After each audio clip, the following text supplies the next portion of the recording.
Friends, ఆంధ్రప్రదేశ్లో వేగంగా రాజకీయ మార్పులు చేర్పులు ప్రకంపనలు కొనసాగుతూనే ఉన్నాయి. ఎన్నికల వాతావరణం వేడెందుకుంది. ముఖ్యంగా అధికార పక్షం సరికొత్త ఎత్తులతో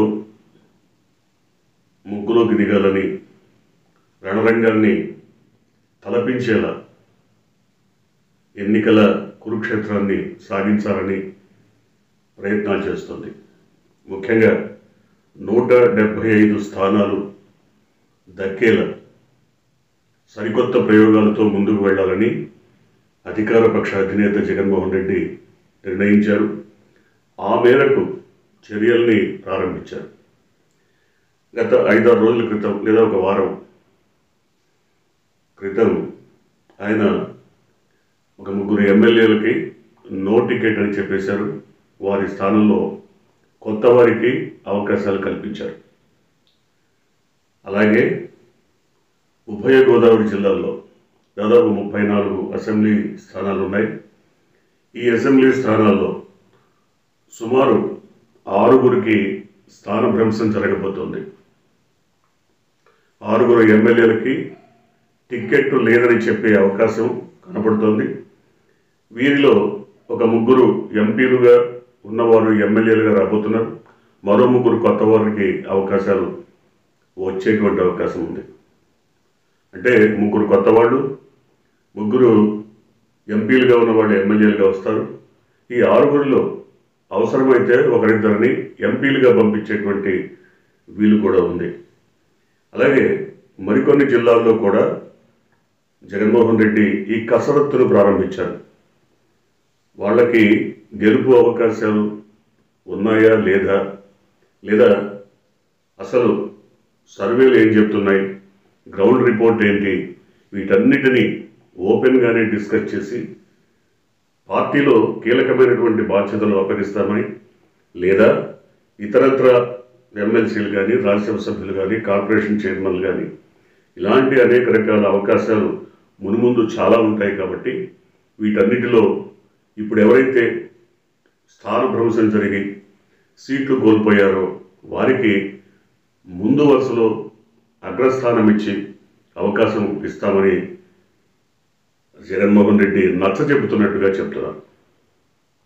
అంటే వారిని రోడ్డుగా వెళ్ళిపోమని చెప్పకుండా అవకాశాలు ఇస్తాము, ఇప్పుడు ఎవరైతే కోల్పోయారో వాడికి తప్పకుండా మంచి అవకాశం ఇస్తాను అని చెప్పి బుజ్జగించి పంపిస్తున్నారు. ఇవాళ దాదాపుగా ఒక 3 ఎంపీలు, 6 ఎమ్మెల్యేలని ఉభయ గోదావరి జిల్లాల నుంచి జగన్మోహన్ రెడ్డి పిలిపించుకొని మాట్లాడారు. మార్గాని భరత్ కానీ, వంగా గీత కానీ, అట్లాగే పిల్లి సుభాష్ చంద్రబోస్ కానీ ఈ 3 ఎంపీలని ఎమ్మెల్యేలుగా పంపించేటువంటి అవకాశం కనబడుతోంది.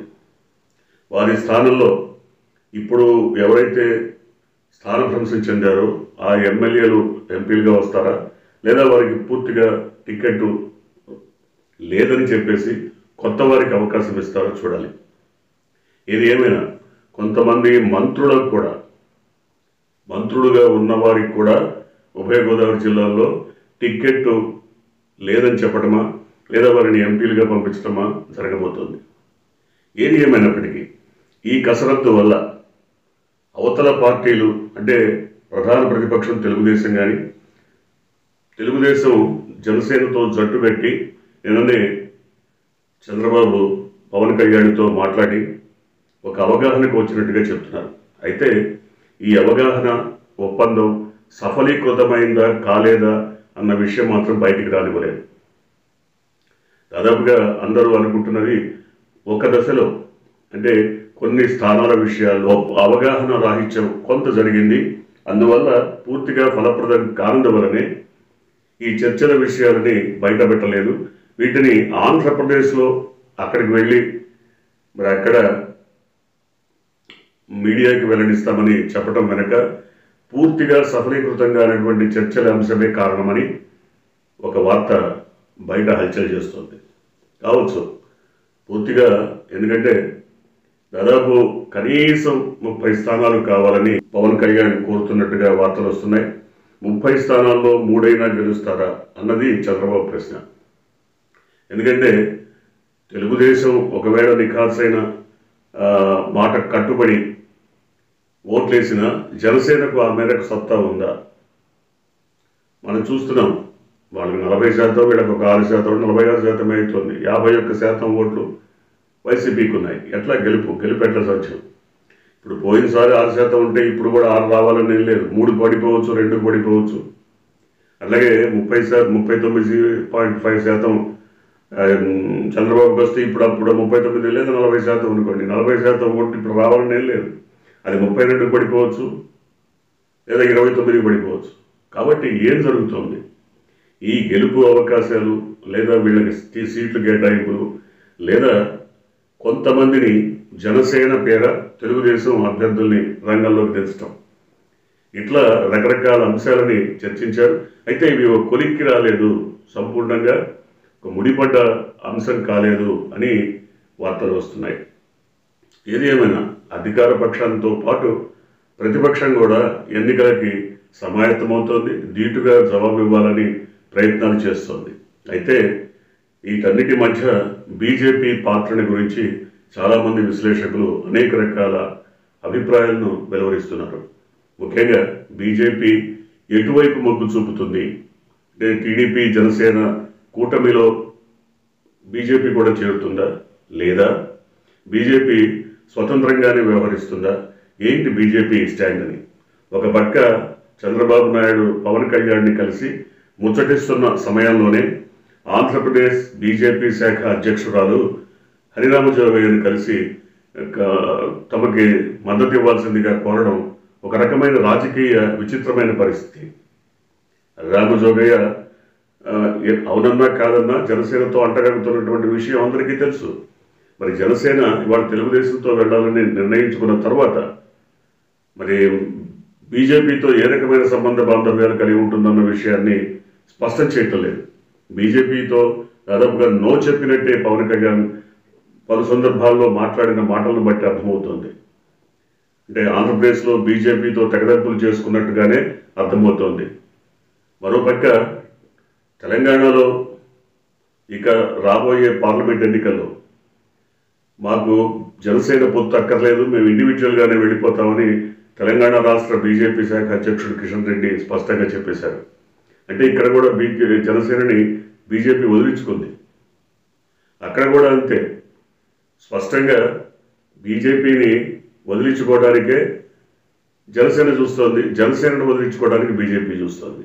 ఇటువంటి పరిస్థితుల్లో చంద్రబాబు మాత్రం రేపు జనవరి వరకు డోర్స్ తెరిచి ఉంచుదాం, బీజేపీకి ఒక ప్రత్యామ్నాయ అవకాశాన్ని ఇద్దాం, ఇచ్చి జనవరి వరకు ఆ పార్టీ కనుక తమతో కలిసి వస్తే సీట్ల పంపిణీ లేదా తదితర విషయాలపైన చర్చిద్దాం, లేదంటే జనవరి తర్వాత డోర్స్ క్లోజ్ చేసి జనసేన టీడీపీ కలిసి ఏ రకమైనటువంటి ఒక కొత్త మార్గాన్ని ఎంచుకుందాం రాజకీయాల్లోని నిర్ణయించుకున్నట్టుగా చెప్తున్నారు. చంద్రబాబు ఈ మేరకు స్పష్టం చేసినట్టు కేడర్కి కానీ జనసేనకు కానీ ఈ మేరకు తన అభిప్రాయాన్ని స్పష్టం చేసినట్టుగా తెలుస్తోంది. అంటే ఏ విధంగా చూసినా రాజకీయ వాతావరణం వేడెక్కింది, అభ్యర్థుల ఎంపిక జరుగుతోంది, స్క్రూటినీ జరుగుతోంది.